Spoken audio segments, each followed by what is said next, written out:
So this next one's on gathering residual force. So we're going to throw a technique out, say a punch, and drop the core. Now when you throw the technique out and it hits, you have recoil coming back in. Now we have two choices what we can do with this recoil.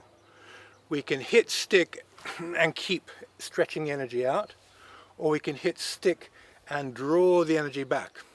So in, and then let the hand elastically come in and out. So as I punch, the energy wants to come back, I let it come back to form a shape, and then I let it spring back out into a palm strike.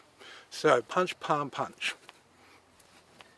And this in, out, in, this combination will allow, again, through three movements, form a waveform. So you're getting up, down, and back in again. So this type of thinking allows you to put your combinations together with a very, very, very strong flow. So take your single movements, punch, tan, sao, palm strike, and collect the residual energy in your core. Punch, draw it in, it sucks into your core and it strikes again. And it's vibrating off your core. Your body weight is vibrating a little bit. Now in some circles they go, oh, you're breaking your root, you know, you're vibrating off the ground. Doesn't matter, the person's broken as soon as you touch them anyway.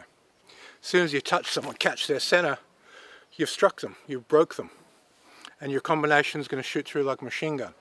So Tai Chi doesn't work against Wing Chun in this way because the return elastic force sucks their jin out, sucks their power out.